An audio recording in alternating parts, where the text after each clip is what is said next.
स्वाध्याय साधु सर्व अर्थ के प्रकाशी मंगल के उपकारी है। तिनको स्वरूप जान राग ते बही जो भक्ति काय को नमाए स्तुति उच्चारी है। धन्य धन्य तेन हित काज सब आज भय कर जोर बारंबार वंदना हमारी है। मंगल कल्याण सुख ऐसो हम चाहत है हो मेरी ऐसी दशा जैसी तुम धारी है हो मेरी श्री जिन शासन गुरु नमो नाना विद सुख कार आत्महित उपदेश ते करे मंगलाचार। सोहे जिन शासन में आत्मानुशासन श्रुत जाकी दुख हारी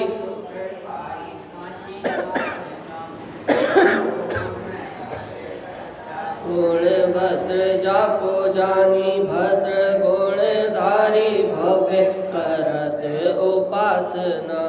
ऐसे सारे शास्त्र को प्रकाशी अर्थ जीवनी को बने उपकार नासे मिथ्या भ्रम वासना। ताते देश भाषा करी हस करो जाते मंद बुद्धि हुके होते अर्थ भासना। जाते मंद बुद्धि हुके होते अर्थ भासना। लक्ष्मी निवास निलयम विलीन विलयम निधाय हृदिवीरम आत्मानुशासन महम वक्षे मोक्षाय भव्यानाम। जो लक्ष्मी के निलय रूप उन अविनाशी प्रभु को धार ग्रंथ रचु आत्मानुशासन भव्य जनों को है शिवकार। आत्मानुशासन नामक ग्रंथ गुणभद्राचार्य द्वारा लिखा गया।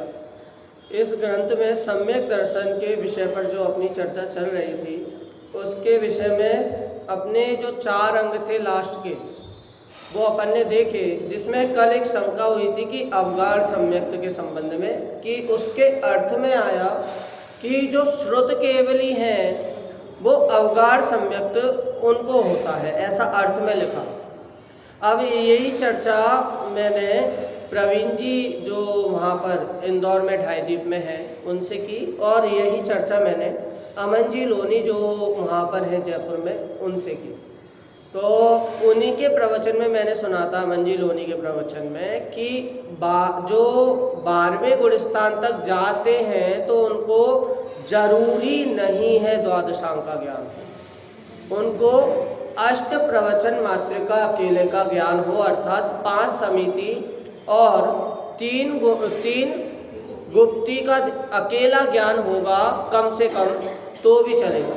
यहाँ पर फिर मैंने उनसे ये पूछा कि ऐसा अपन उस अपेक्षा से चर्चा नहीं कर रहे कि ऐसा हो सकता है या नहीं हो सकता, ऐसा होता है और नहीं होता उस पर चर्चा नहीं कर रहे, या अधिक होता है या कम होता है उस पर चर्चा नहीं कर रहे। ये तो मात्र एक वस्तु स्थिति के संबंध में बात कर रहे हैं कि ऐसा भी कम से कम बस इतना ज्ञान भी होगा तो भी वो 12वें गुणस्थान में।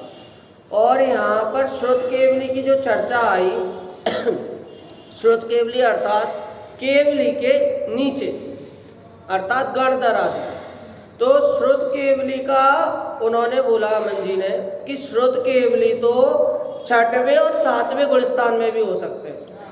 तो अपन यहाँ पर इसका अर्थ अवगाढ़ सम्यक्त का अर्थ अपन यहाँ पर 12वां गुणस्थान ही करते हैं कि अर्थात कर्मों के अभाव के माध्यम से वो अवगाढ़ सम्यक्त और परमावगाढ़ सम्यक्त की चर्चा यहाँ पर लेते हैं। तो जो द्वादशांग के ज्ञानी की चर्चा थी तो वो जरूरी नहीं है कि 12वें गुणस्थान में ही हो, द्वादशांग का ज्ञानी तो 6वें और 7वें गुणस्थान में भी हो सकता है, ऐसी चर्चा मैंने उनसे की। ये तो सही है। और साथ में उद्धरण भी उन्होंने बताया कि कौन से ग्रंथ का रेफरेंस, तो कोई बाबूजी का लिखा हुआ कोई तत्वार्थ सूत्र है बड़ा वाला, उसमें ये वाला मिल जाएगा, इसका रेफरेंस मिल जाएगा कि इस प्रकार की चर्चा आई है कि श्रुतकेवली छठवें सातवें गुणस्थान में भी हो सकते हैं, और जो 12वें गुणस्थान तक पहुँचे हैं तो जरूरी नहीं है वो भी द्वादशांग के पाठी हो, उनको मात्र अष्ट प्रवचन मातृका केले का भी ज्ञान होगा तो भी वो 12वें गुणस्थान में स्थिर रहेंगे। ऐसा चर्चा मेरी उनसे हुई। बाकी की चर्चा अपनी ग्रंथ के माध्यम से चली रही थी कि 10वें श्लोक से अपन ने चर्चा यहाँ पर सम्यक दर्शन की उठाई कि सम्यक दर्शन के अंग 2 प्रकार के और 3 प्रकार के हैं और 10 प्रकार के। 2 प्रकार के अंग और 3 प्रकार के अंग ये 10वें श्लोक में ही अपनी चर्चा आ गई कि 2 प्रकार के कौन से भेद हैं इसके, एक तो अधिगमज और निसर्गज। और अधिगमज और निसर्गज से यही अपन 10 सम्यक्त में भी भेद करते हैं। कैसे कि भाई जो श्वेतांबरों का जो ग्रंथ अपन ने जिसके नाम उल्लेख भी यहाँ पर किया था श्वेतांबर के ग्रंथों का, कि श्वेतांबरों में जो ग्रंथ पाया जाता है कौन कौन सा, सागर धर्मांबर नहीं श्वेतांबरों में ग्रंथ पाया जाता है, एक मिनट, हाँ, श्रावक प्रज्ञप्ति और प्रज्ञापन सूत्र। श्रावक प्रज्ञप्ति में चर्चा आई कि सबसे पहले तो उन्होंने निसर्ग सम्यक तो लिया, फिर उसके बाद उपदेश सम्यक तो आदि दिए। तो निसर्ग सम्यक तो लिया, इसका मतलब वहाँ पर आप यही मानना कि आज्ञा जो है जिनेंद्र प्रभु की वो अपने माध्यम से किसी के उपदेश के बिना वो सीधे सीधे ग्रहण हो रही है, तो वो तो निसर्गज हो गया। वहाँ पर अधिगमज अधिक सम्यक दर्शन या अधिक सम्यक दर्शन इसलिए नहीं बोला क्योंकि उपदेश सम्यक तो बोल दिया, और उपदेश सम्यक्त का अर्थ ही है कि किसी अन्य के माध्यम से उस सम्यक्त की उत्पत्ति अपन को हो रही है, अर्थात उपदेश आदि के माध्यम से अधिगमज सम्यक दर्शन अपन को हो रहा है। तो इसीलिए श्वेतांबर ग्रंथ में सीधे सीधे ना कहकर 10 भेद, हालांकि नाम सेम नहीं है, लेकिन निसर्ग सम्यक्त का अर्थ आज्ञा ही लेना, ऐसा यहाँ पर आया। अब फिर इसके बाद अपनी यहाँ पर 11वें श्लोक के बाद 10वें श्लोक के बाद 11वें श्लोक में उन 10 सम्यक्त का नाम उल्लेख किया। 10वां 11वां और 12वां श्लोक एक बार अपन मात्र पढ़ते हुए चलते हैं। क्या, पेज नंबर 10वां श्लोक शार्दूल विक्रीडित श्लोक है। श्रद्धानं द्विविधं त्रिद्वादशविधं मौढ्याद्यपोढं सदा संवेगादि विवर्जितं भवहरं त्रयज्ञान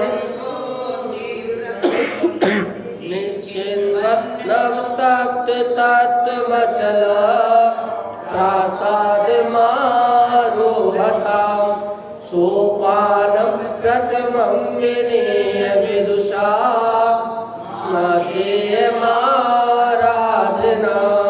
क्या कि संवेग आदि विवर्धितम भवहरम त्रैज्ञान शुद्धि प्रदम। मोढ़्या यहाँ पर आए, मतलब 2-4 पंक्ति में ये बता दिया कि सम्यक दर्शन अष्ट अंग सहित होता है और किससे रहित होता है, अष्ट दोषों से। 25 प्रकार के दोषों की चर्चा हुई। क्या कि अष्ट दोषों से रहित होता है, अष्ट मद से रहित होता है, 6 अनायतन से रहित होता है और 3 मूर्ता से रहित होता है। कुल मिलाकर 25 दोष यहाँ पर गिनाए और साथ में बताया कि भाई सम्यक दर्शन अष्ट अंग सहित होता है। बाद में बोला नव और सप्त तत्व। ऐसा क्यों भाई कि 9 तत्व पहले याद आए होंगे, फिर बाद में वो उसकी व्यवस्था नहीं होगी मिटाने की पत्ते पे, तो उन्होंने 7 तत्व याद आया तो 7 तत्व लिख दिया। ऐसा नहीं, 9 तत्व बोलकर पुण्य और पाप की तरफ उन्होंने ध्यान आकर्षित किया। बाद में बताया कि जो पुण्य और पाप है वो सप्त तत्वों में जो आश्रव है उसी के आवांतर भेद है। तो जो आश्रव है उसमें पुण्य पाप लो तो मिलाकर सप्त तत्व हो जाएंगे। तो इस प्रकार नव तत्व सप्त तत्व के सिद्धांत का नाम सम्यक दर्शन का और अष्ट अंग सहित जो है उसे सम्यक दर्शन का। सम्यक दर्शन के 2, 3, 10 भेद गिनाए। 2 भेद अपन ने देखे। 3 भेद है भावों की अपेक्षा, क्षयोपम भाव, औपसमिक भाव और औपसमिक, क्षयोपसमिक और क्षयिक भाव के भेद से ये 3 प्रकार के सम्यक्त को लिया कि भाई जो सम्यक दृष्टि है इन 3 प्रकार के भावों के माध्यम से अपन उनको देखें। और फिर इसके बाद लिया कि इसके भेद और कितने भेद हैं, तो सम्यक्त के 10 भेद गिनाए और उन 10 भेदों में भी शुरू के 8 भेद तो कारण प्रधान के रूप में करे और जो 2 भेद हैं अंत के अवगाढ़ और परमावगाढ़ वो अलग लिए। अलग लेने का कारण है कि गाढ़ जो अर्थ है वो श्रद्धान हुआ देवशास्त्र रूप है और श्रद्धान से जो दृढ़ता आ रही है वो गाढ़, वो उसको गाढ़ शब्द से लिया। तो जो अवगाढ़ और परमावगाढ़ भेद जो है, अवगाढ़ मतलब वो उतनी दृढ़ता उसको है इस प्रकार के अवगाढ़, और उससे थोड़ी अधिक दृढ़ता, ज़्यादा अधिक दृढ़ता है तो उसे परमावगाढ़ भेद से लिया। तो इस प्रकार अपनी चर्चा 10वें श्लोक में हुई और 11वें श्लोक में इसका नाम गिनाया। सम्यक्त के जो 10 भेद हैं उनके नाम मात्र का उल्लेख किया। आर्यछंद आज्ञा मार्ग समुद्भव मुपदेशा सूत्र बीज संक्षेपात् विस्तारार्थाभ्याम भव मव परमावादिगाढं च। क्या कि भाई जो आज्ञा मार्ग और क्या उपदेश सूत्र बीज संक्षेप विस्तार अर्थ के भेद से ये 8 प्रकार का और अवगाढ़ और परमावगाढ़ भेद से ये 2 प्रकार अर्थात 10 प्रकार के सम्यक्त की चर्चा यहाँ पर आई। तो मात्र जो गुणभद्र आचार्य हैं उन्होंने मात्र इसमें लिखी नहीं, इसकी चर्चा हुई कि भाई जो उन्होंने महापुराण के जो 2 भेद हैं, आदि पुराण और उत्तर पुराण, तो उत्तर पुराण में भी उन्होंने इस 10 भेद की, सम्यक्त के 10 भेदों की चर्चा की है। तो गुणभद्राचार्य द्वारा यहाँ पर तो हुई और साथ में जो आशाधर जी की जो टीका है, कौन सी, सागर धर्मामृत और अनगार धर्मामृत, इसमें भी इस ग्रंथ का उद्धरण लेकर 10 भेदों को गिनाया। और जो मैंने वो स्वर्णलता आंटी ने एक ग्रंथ दिया मुझे, तो उसमें भी उन 10 भेदों की चर्चा हुई। उन्होंने भी वहाँ पर मात्र नामोल्लेख किया और किससे क्या है, किसका मतलब, कौन से सम्यक का मतलब क्या होता है, ये मात्र चर्चा की। इतने विस्तार से और कहीं चर्चा नहीं मिली। अब इसके बाद 12वें श्लोक पर अपनी चर्चा हुई। आज्ञा मार्ग और उपदेश सम्यक्त, ये 3 प्रकार के सम्यक्त की अपनी चर्चा 12वें श्लोक में हुई। श्रद्धरा श्लोक है। आज्ञा सम्यक्त्वमुक्तं यदुत विरुचितं वीतराग आज्ञायैव त्यक्त ग्रंथ प्रपंचम शिवमृत पथम श्रद्धन्मोह शांते मार्ग श्रद्धान माहु पुरुषवर पुराणोपदेशोपजाता या संज्ञा नागमाब्धि प्रसृति विरुपदेशादिरादेशी दृष्टि। आज्ञा जिनेंद्र देव की जो आज्ञा है उसको धारण करेगा, तब जाकर उनके बताए हुए मार्ग में ये जीव उद्यमवंत होगा।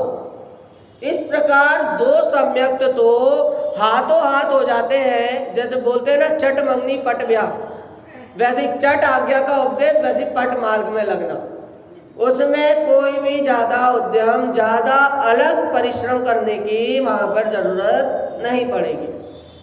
उसी प्रकार यदि उपदेश लिया तो उपदेश में यहाँ से अधियोगों की चर्चा आ गई। क्या कि उपदेश में कहा कि भाई जो उपदेश आदि के माध्यम से जो महान पुरुषों के चरित्र का जो भी तुमने उपदेश सुना है, उनके जैसा बनने की ऐसी भावना होना, उनके जैसे मार्ग में उद्यमवंत होना, वो भाई उपदेश सम्यक तो है।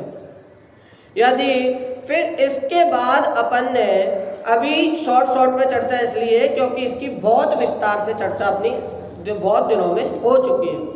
फिर इसके बाद 13वें सम्यक्त की चर्चा अपनी हुई, 13वें श्लोक पे अपनी चर्चा हुई सूत्र, बीज और संक्षेप सम्यक्त के संबंध में अपनी चर्चा हुई। तो इसमें क्या बोला, एक बार पढ़ते हैं पहले के श्लोक की तरह, सड़क तरह की तरह ही है ये। अकर्ण्याचार्य सूत्रम मुनिचरण विदेह सूचनम श्रद्धाना सूक्तासौ सूत्र दृष्टिर दुरधिगम गतीर्थ सार्थस्य बीजै कैश्चित् जातोपलब्धे समवशमवशात् बीज दृष्टि पदार्थान् संक्षेपेणैव बोध्वा रुचिमुपगतवान् साधु संक्षेप दृष्टि। अब यहाँ से जो सूत्र, बीज और संक्षेप की चर्चा आई, यहाँ पर बाकी के बचे 3 अनुयोगों को ले लिया। सबसे पहले जो सूत्र की चर्चा हुई उसमें आचरण को लिया। क्या कि भाई जो आचरण संबंधित जो भी चर्चा है, जो भी ग्रंथ में उपदेश है, उसे ग्रहण करो। और मात्र आचरण नहीं, उसके बाद लिया मुनि चरण विदेह, जो मुनि के आचरण बताए हैं, मुनि के आचरण का उपदेश दिया है, उसे ग्रहण करो। तो यहाँ पर आ गया चरणानुयोग। फिर सूत्र के बाद आई बीज। बीज की अपनी जैसी चर्चा हुई कि अपन ने समव शरण में जो उपदेश खिर रहा है, उसको अपन ने एक प्रतिनिधि के रूप में खड़ा कर दिया ओम को, कि ओम का ध्वनि उपदेश खिरता है। लेकिन ये ओम, रीम, श्री ये जो होते हैं वो बीजाक्षर होते हैं। तो समव शरण में मात्र ओम नहीं, बीजाक्षर उपदेश होता है। तो इसीलिए बीजाक्षर को धारण करने के लिए बीज बुद्धि की जरूरत है, जो कि बीज की बुद्धि गणधर की होती है। तो बीज का जैसा निरूपण, उसमें तो मात्र अपने को बीज के माध्यम से ये बताया कि जो मोह आदि है, दर्शन मोह, चारित्र मोह संबंधी जो भी भेद है, कर्णानुयोग संबंधी सारे भेदों को जानकर मोह का नाश करना, इसको बीज सम्यक्त का। लेकिन जो अपन ने चर्चा की कौन से ग्रंथ की, श्रावक प्रज्ञप्ति, जो कि श्वेतांबरों का ग्रंथ है, उसमें मात्र अकेले कर्णानुयोग को नहीं लिया। उसमें तो ये बोला कि जो अंतरंग श्रुत और बाह्य श्रुत को पढ़कर उसमें दृष्टि दे, तब उसको बीज बुद्धि, बीज सम्यक्त होता है। इसका उदाहरण देते हुए ये कहा वहीं पर कि जैसे पानी होता है, पानी में तेल की बूंद गिरी और वो तेल की बूंद फैल जाती है, उसी प्रकार बीज अर्थात कम कहेंगे ज्यादा समझना, इतनी बुद्धि का धारक वो जीव हो जाता है। तो कम कहने मात्र से वो अधिक समझता है। तो ओम ह्रीम श्री कहा तो वहां पर भी वो अधिक समझेगा। ओम का मतलब तो पता है कि पंच परमेष्टि गर्भित है, लेकिन मात्र अकेले ओम की चर्चा, अकेले ओमकार ध्वनि अकेले समशरण में नहीं है, बीज रूप ध्वनि होती है, ये मानो। ओम तो एक प्रतिनिधि के रूप में वो अपन ने भक्ति आदि में खड़ा कर दिया। आप कोई से भी शास्त्र उठाकर देख लो, पुराण उठाकर देख लो, वहां पर ये चर्चा नहीं मिलेगी कि मात्र ओम की ध्वनि करती है। क्योंकि ये तो अपन ने भक्ति और पूजन अकेले में पढ़ रखा है। क्या ओमकारमयी वाणी तेरी जिन धर्म की शान है, समव शरण देख के, शांति छवि देख के गणधर भी हैरान है। क्या कि वहां पर जो ओमकार ध्वनि है मात्र प्रतिनिधि के रूप में भक्ति आदि में खड़ा उसको कर दिया है, बाकी वास्तव में देखें तो बीजाक्षर रूप जो ध्वनि है वो समव शरण में होती है। अब इसके बाद अपनी चर्चा बीज बुद्धि के बाद आई संक्षेप, और संक्षेप जो चर्चा होगी अर्थात शास्त्र आदि के बिना जो चर्चा होगी संक्षेप में, या अनेक शास्त्र आदि पढ़कर जो भी सार निकला संक्षेप में उसको ग्रहण करना। मतलब इसमें लिखा है ना, नव तत्वों में छुपी हुई जो ज्योति उसे प्रगटाएंगे, पर्यायों से पाचिदानंद ध्रुव ज्ञायक गण का दर्शन। ये अलग है। हाँ, तो क्या इसमें भी एकमात्र सार तो यही है कि जो नव तत्व है उसमें भी जो एकमात्र ज्योति है, कौन सी ज्योति? मात्र अपने आत्मा की ज्योति। 6 द्रव्य पढ़ लिए, 7 तत्व पढ़ लिए, 9 पदार्थ पढ़ लिया, 3 लोक का ज्ञान पढ़ लिया, परंतु वहां पर कौन सारभूत है? वहां पर मैं सारभूत हूं। तो जिसकी मुझ में दृष्टि चली गई, मुझ में अर्थात मेरे लिए मैं हूं, जिसकी अपने में दृष्टि चली गई उसका संक्षेप सम्यक्त हो गया। सब कुछ पढ़कर एक सारभूत जो निष्कर्ष निकला उस पर जिसकी दृष्टि गई उसका कल्याण हो गया, उसे कौन सा सम्यक्त हो गया? संक्षेप सम्यक्त हो गया। और ये संक्षेप सम्यक्त धारण करने के लिए बीज बुद्धि चाहिए। गणधर अनेक बीज बुद्धि के धारक है, इसमें अनेक बीज बुद्धि नहीं चाहिए, इसमें भी संक्षेप बीज बुद्धि चाहिए, लेकिन बीज बुद्धि चाहिए होगी, ऐसा कहते हैं। अब इसके बाद अपनी चर्चा वर्तमान अभी जो चल रही है, कौन सी? विस्तार, अर्थ, अवगाढ़ और परमावगाढ़ सम्यक्त के संबंध में अपनी चर्चा चल रही है। एक बार श्लोक और इसका छंद पढ़ते हुए आज सामान्य अर्थ पढ़ेंगे अपन। यह श्रुत्वा द्वादशांगिं कृत रुचिरत तम विद्धि विस्तार दृष्टि, संजातार्थात् कुतश्चित् प्रवचन वचनान्यंतरेणार्थ दृष्टि, दृष्टि सांगांग बाह्य प्रवचनमवगायोत्थितायावगाढ़ः, कैवल्यालोकितार्थे रुचिरे परमावादिगाढ़ेतिरूढ़ा। द्वादशांग सुनकर रुचि होती कहे इसे समेकित विस्तार, वचन बिना ही किसी अर्थ से हो वह श्रद्धा सम्मिलित हर। द्वादशांग अंग बाह्य की ज्ञान सहित जानो अवगाढ़, केवल ज्ञान सहित हो रुचि है जिनवर कहे परम अवगाढ़। क्या कि भाई इसमें जो चर्चा आई है कि विस्तार से जानने के लिए क्या करना पड़ेगा कि 12 अंग से जो ग्रहण की हुई है ऐसी जिनवाणी का अध्ययन करना पड़ेगा। यह श्रुत्वा, श्रुत्वा त्वा प्रत्यय लगा है, सुनना नहीं सुनकर बोला। क्या कि यह श्रुत्वा द्वादशांगिं कृत रुचिरत तम विद्धि विस्तार दृष्टि।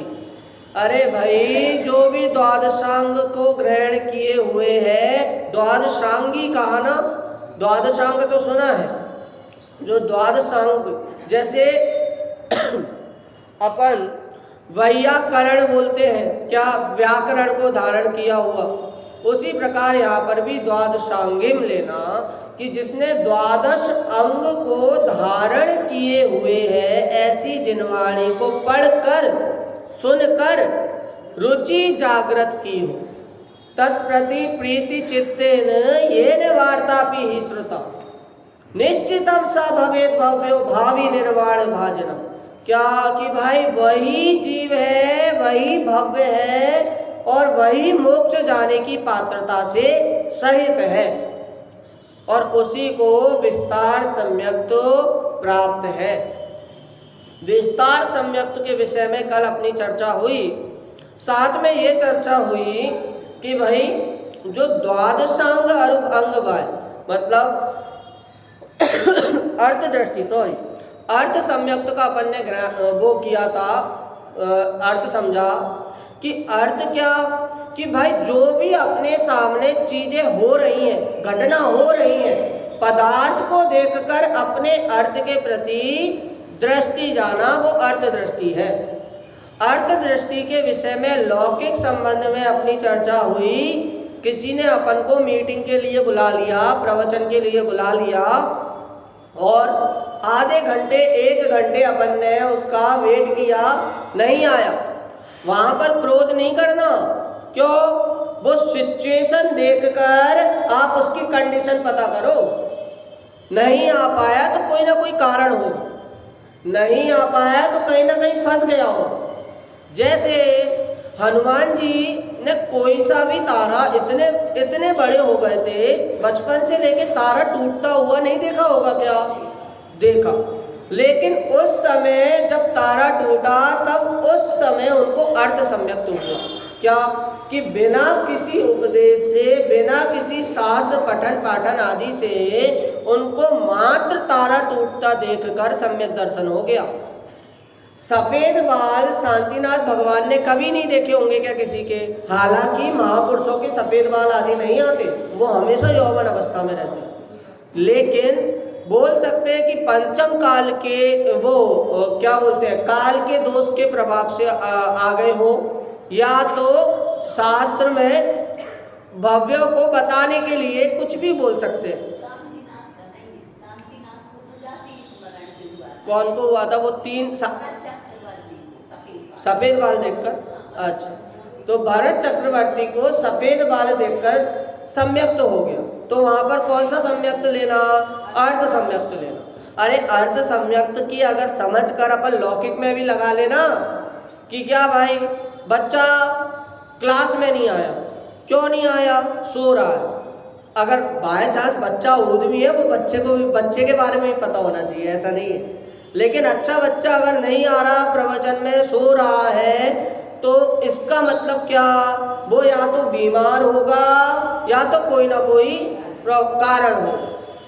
ऐसे क्रोध करना उसका कोई उपाय नहीं है, कषाय करना उसका कोई उपाय नहीं है, यदि अर्थ सम्यक्त के बारे में समझ लिया हो तो। अर्थ सम्यक्त तो ये कहता है।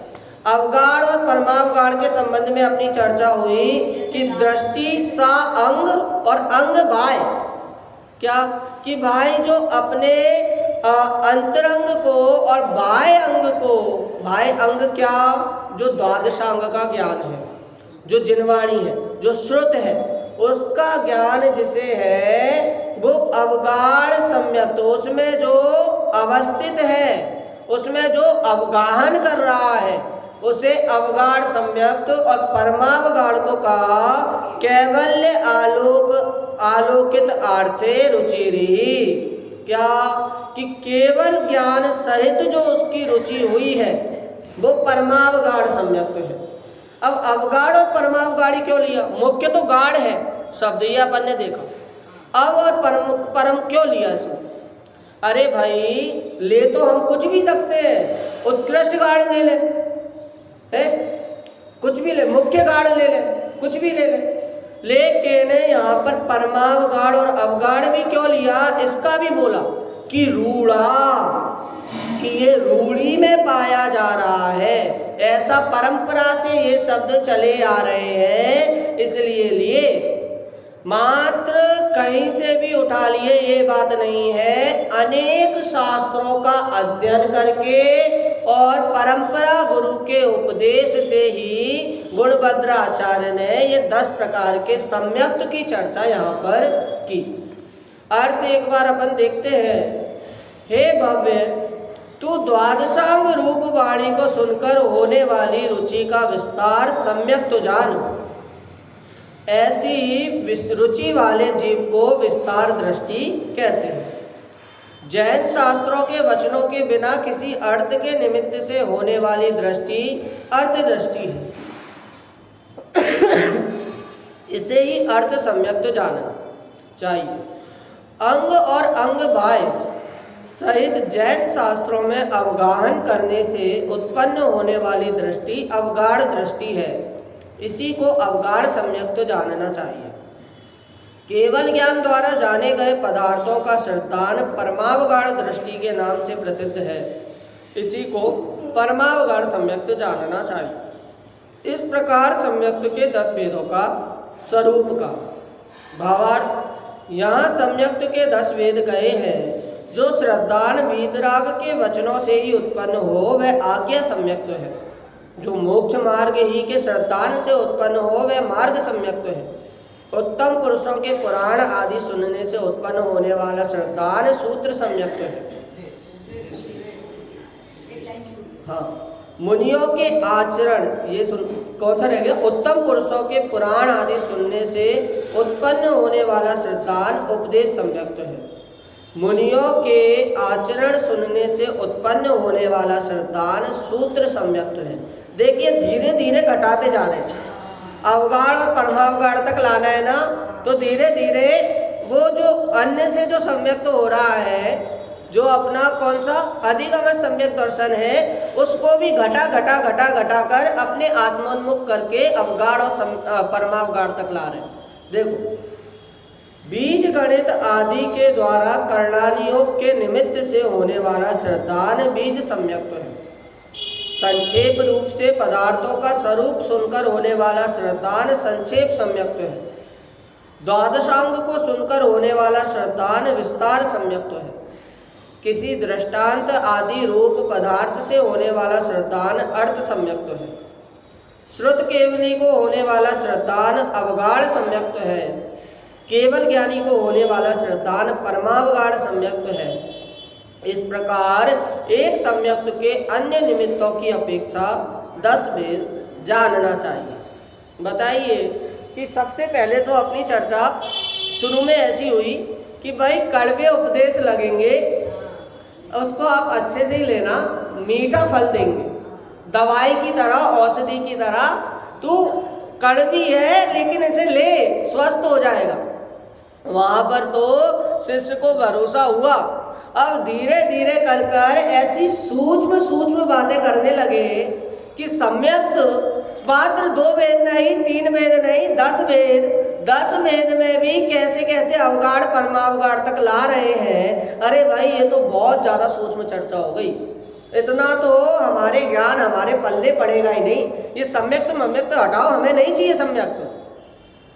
ऐसा शिष्य गुस्सा हो तो उसको बता रहे, भाई जो तू व्रत कर रहा है, जो तू उपवास आदि कर रहा है, जो पूजा भक्ति आदि जो कर रहा है, वो सम्यक के बिना निरर्थक है। मतलब एक प्रकार से देखें तो सम्यक के बिना धर्म में प्रवेश असंभव है। ये नए के लिए कहते हैं, लेकिन यहाँ सम्यक के लिए कहते हैं। पहले ही कहा था कि जो समयसार कुंद आचार्य ने लिखा, वो समयसार अध्यात्म नीति वालों के लिए वो समयसार है। लेकिन यदि हम इस ग्रंथ को देखें, श्लोक को देखें, नीति श्लोकों को देखें, तो ये लोक नीति का समयसार है। पहले ही इसमें ग्रंथ की प्रस्तावना आदि अपन ने वो नहीं पढ़ी। समय मिले तो एक बार उसका अध्ययन करें कि उसमें आया कि भाई इसमें मात्र अकेले धार्मिक परिवेश वाले श्लोक अकेले नहीं लिखे। लोक नीति में जो नीति श्लोक है, इसका भी इसमें वो पाठ किया गया है।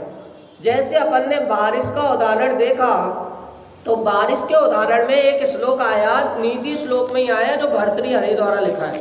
उसमें आया, रे रे चातक सावधान मनसा मित्रक्षणं श्रीयताम् अम्भारां बहवो हि सन्ति गगने सर्वेऽपि नैतादृशा केचिद् वृष्टिभिराद्रयन्ति वसुधां गर्जन्ति के यं पश्यसि तस्य तस्य पुरतो मा ब्रूहि दीनं वचा। क्या कि भाई तू चातक, भले तू बारिश का पानी पीने वाला है, लेकिन हर बादल के सामने ऐसी आशा से मुंह खोल के खड़े मत हो जा। कुछ बादल ऐसे हैं जो मात्र गरजते हैं, बरसते नहीं है। बहुत कमी केचिद वृष्टि विराद्रयन्ति वसुधाम गर्जन्ति केचिद व्रता। क्या कि भाई कुछ ही बादल हैं जो पानी से भरे हुए हैं, कुछ ही बादल हैं जिनमें धरती भिगाने की क्षमता है। तो इसीलिए हर बादल के सामने आस मत लगा। ऐसे ही कह रहे हैं कि भैया आप काहे दुखी हो रहे हो, क्यों खेद खिन्न हो रहे हो, हम किसी के पास भी चले जाएंगे, हो जाएंगे सुखी, सुन लेंगे कड़वे उपदेश, आप ही के क्यों सुने।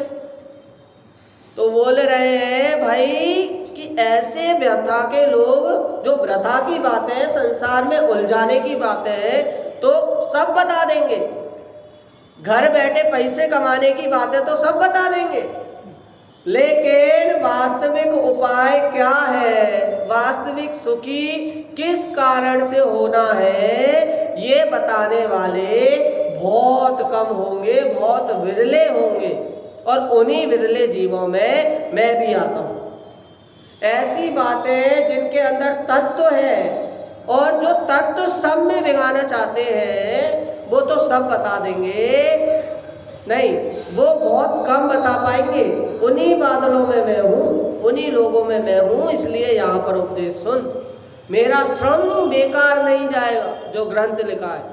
अर्थात सम्यक्त्व की बात कर रहा हूँ तो सम्यक्त्व दिखाकर ही जाऊंगा। जैसे समय सार में कहा ना कि भाई मैं आत्मा दिखाकर ही जाऊंगा।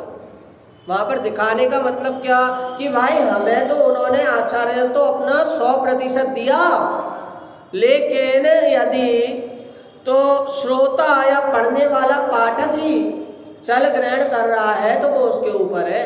बीच में कहा भी कि छल ग्रहण मत करना। तो इसी प्रकार यहाँ पर भी कि सम्यक तो 10 प्रकार का, 3 प्रकार का, 2 प्रकार का भेद भले बता रहे हैं, लेकिन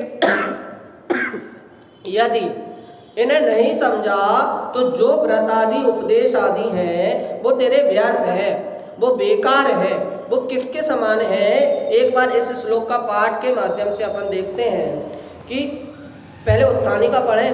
सम्यक दर्शन से ही मंद कसाय शास्त्र ज्ञान चारित्र और तप की पूज्यता बता रहे हैं।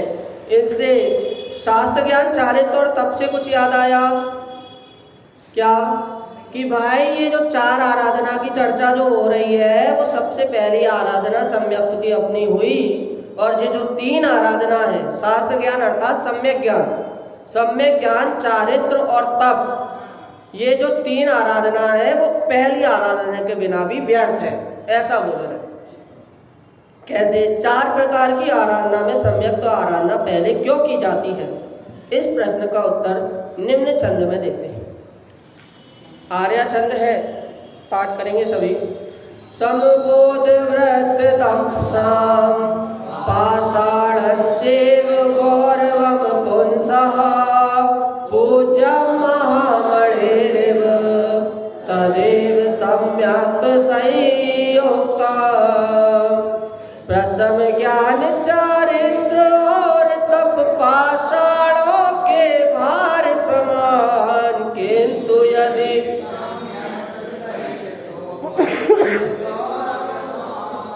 बताइए क्या कहा, 2 पंक्ति में बता दिया कि सम्यक के बिना जो भी कार्य हो रहे, यहाँ तक कि शास्त्र भी यदि पढ़ रहे हो, मंदिर में पूजा कर रहे, पाठ कर रहे, भक्ति कर रहे, वो सब सम्यक के बिना पाषाण के समान है।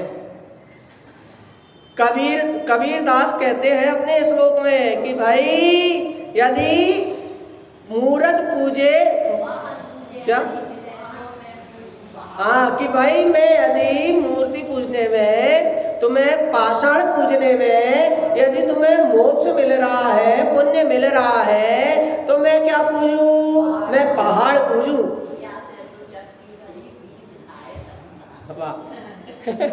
तो भाई यहाँ पर यदि तुम मात्र पूजा पाठ आदि में, व्रत उपवास आदि में, इसमें ही सम्यक्त मानते हो तो ये गलत है, क्योंकि सम्यक्त वो नहीं है।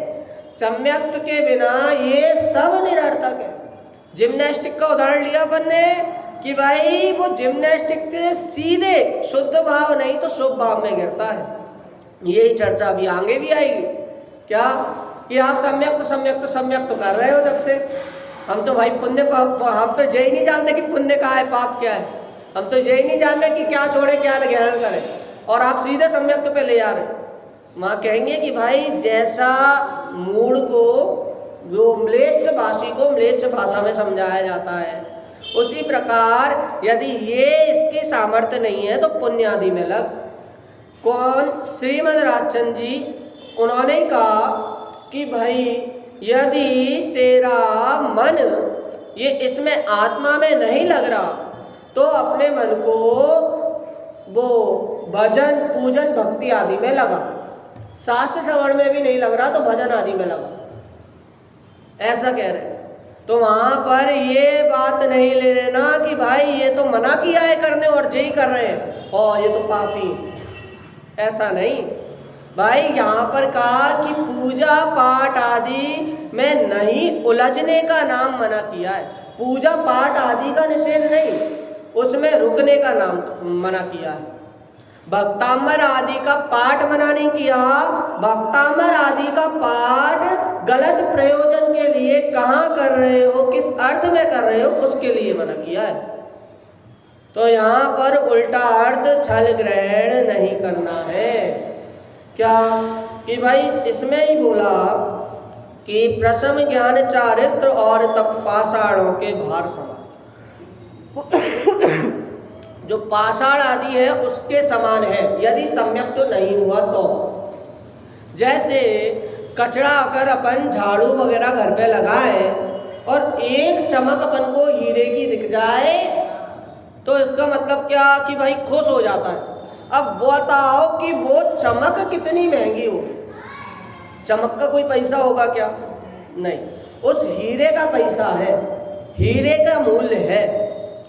तो भाई वो चमक अकेले देखने से क्या कि मात्र ग्रंथ आदि शास्त्र आदि में सम्यक्त का विषय पढ़ने से सम्यक्त की प्राप्ति नहीं होगी। वो तो एक रोशनी, एक किरण तुझे आ रही है, उस किरण, वो किरण जहाँ से आ रही है जब वहाँ पर दृष्टि जाएगी तब जाकर सम्यक्त होगा। अरे भाई अपनी जो आराधना है वो भी वांछा रहित होनी चाहिए, ये बोलते हैं अपन तो। और इसके बाद भी अष्ट अंग में भी आता है ना, निशंकित निकांक्षित, कोई कांक्षा नहीं होनी चाहिए, कोई वांछा नहीं होनी चाहिए, इसका नाम सम्यक्त है। यदि कोई वैसे क्या बच्चों के लिए होते हैं ना कि बच्चे एग्जाम का समय होता है जब ज़्यादा मंदिर आते हैं और बाकी एग्जाम नहीं होता है, एग्जाम खत्म तो मंदिर का ऑफ सीजन शुरू। क्या कि तब मंदिर में मात्र जो डेली के डेली आ रहे हैं वो दिखते हैं, क्यों? एग्जाम हो गया, तब हमें कोई प्रयोजन नहीं। अरे भाई अपन तो भक्ति में भी कहते हैं विषयों की अभिलाषा ले जो शरण आपकी आते हैं, बीत राग मुद्रा लख कर वो निर्वांछक हो जाते हैं। भिक्षा लेने आते हैं और दीक्षा लेकर जाते हैं। बताइए वहां पर अपन जम्बू स्वामी का उदाहरण क्यों ना ले लें कि उनकी क्या कि भाई माता ने कोशिश की, पिताजी ने कोशिश की, कुटुंबी जनों ने कोशिश कर ली कि वो भोग में राग में रम जाए। अंत में राग की हार हुई, वैराग्य की जीत हुई। मात्र वैराग्य की जीत अकेले नहीं, अकेले उन्होंने ही अकेले दीक्षा नहीं ली, साथ में जो उनकी 4 पत्नियां थी आदि का व्रत और जो चोर सुन रहा था, चर्चा सुन रहा था, उसने भी मुनि व्रत धारण किया सुनने मात्र से। जिसकी चर्चा इतनी सुंदर तो वो कितना सुंदर होगा। मतलब एकमात्र चर्चा, क्यों? क्योंकि वहां पर जो सम्यक्तता उपदेश सम्यक्त है। ऐसे अलग अलग सम्यक्त आप जब शास्त्र पढ़ो, पुराण पढ़ो, तब ये 10 सम्यक्त का यदि पाठ किया है वहां पर लगाओगे कि भाई ये सम्यक्त कौन सा सम्यक्त है। यदि एक अक्षर से भी ज्ञान हो रहा है, ओम से यदि पंच परमेष्टि का ज्ञान हो रहा है, तीर्थंकर का ज्ञान हो रहा है, तो वहां पर लगा लेना अपने आप में कि भाई ये तो अर्ध सम्यक्त में आया था। कौन से बीज सम्यक्त में आया था, जहां पर अपने को लग रहा है कि भाई मैं तो बहुत दुखी हूँ, बहुत दुखी हूँ, और वहां पर एकदम से ख्याल आ जाए, वहां पर कोई भिखारी दीन दुखी हो, कुत्ता दीन दुखी हो, वहां पर अपन को दिख जाए, क्या कुत्ते की टांग टूटी हो, वहां पर अपन को दिख जाए संसार असार है, वहां पर समझ लेना कि ये तो अर्थ सम्यक्त में बात आई थी कि भाई ऐसी सिचुएशन बन रही है तो कंडीशन समझ लो। तो उसी प्रकार की यहाँ पर सम्यक्त की जो 10 बात कही निरर्थक नहीं है, मात्र लौकिक अलौकिकता में नहीं, लौकिक में भी लगा सकते हो, ऐसे नीति श्लोक कहे हैं।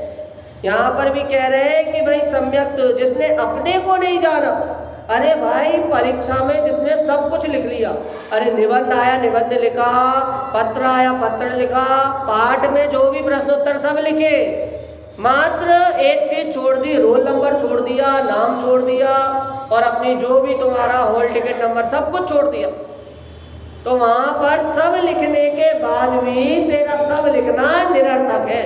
क्यों? क्योंकि तूने अपने आप के बारे में नहीं लिखा, स्वयं को नहीं जाना। और जिसने मात्र कुछ क्वेश्चन किए और उसने क्या किया कि अपना नाम वगैरह सब लिखा, रोल नंबर, तो भाई उसको अच्छा माना जाता है। कम से कम सप्लीमेंट्री आई, कम से कम उसने अपने को तो जाना। तो इसीलिए भाई सब लिखो, सब जान लिया, सब बदल लिया, ये सुखी क्यों नहीं हुआ? क्योंकि स्वयं को नहीं जाना, स्वयं को नहीं बदला, सब कुछ बदल कर भी ये दुखी ही दुख रहा। और जिसने अपने को जान लिया वो सुखी हुआ, और अपने को जानना ही वास्तविक सम्यक्त है। जैसी अपनी चर्चा हुई ना कि चाचा के घर गया, ताऊ के घर गया, नाना के घर गया, नानी के घर गया, रोटी नहीं मिली उसे, कुछ नहीं हुआ, किसी ने खाने तक का नहीं पूछा, अपने पास आया, अपन ने खाना दिया, रोटी दी। अब वहां पर वो कोई दुखड़ा रो रहा है, हम गए थे ताऊ के यहाँ, हमने उन्हें पैसे के समय मदद करी थी, साथ में क्या हुआ, उन्होंने हमसे एक गिलास पानी नहीं पूछा। मामा के भी गए, ताऊ के भी गए, नाना के गए, नानी के गए। अरे भाई, जो वर्तमान में तेरे सुख है, वर्तमान में सामने रोटी है, उसका भोग करना। जो भूतकाल के सुख को दुख को लेकर रोता रहेगा, उसका वर्तमान और भविष्य दोनों बिगड़ने वाला है। सुमित प्रकाश जी, पंडित जी के सुमित प्रकाश जी है, उनके प्रवचन में बात आई कि भाई जो बोलते हैं वर्तमान में क्या कि जो मैं सम्यक्त की प्राप्ति करूँगा, कर लूँगा, जो करूँगा पे टाल देते हैं, वो पक्का झूठ बोल रहे हैं। क्यों? क्योंकि जिनका वर्तमान नहीं सुधरा, उनका भविष्य भी नहीं सुधरेगा। तो इसीलिए करूँगा पे नहीं टालते। जैसे कोई काम बोला, हाँ कर देंगे, हो जाएगा, नहीं, ये हो जाएगा पे नहीं डालना, करेंगे, कर रहे हैं, करता हूँ, शक्कर मीठी होगी, होगी पे नहीं डालना, शक्कर मीठी है।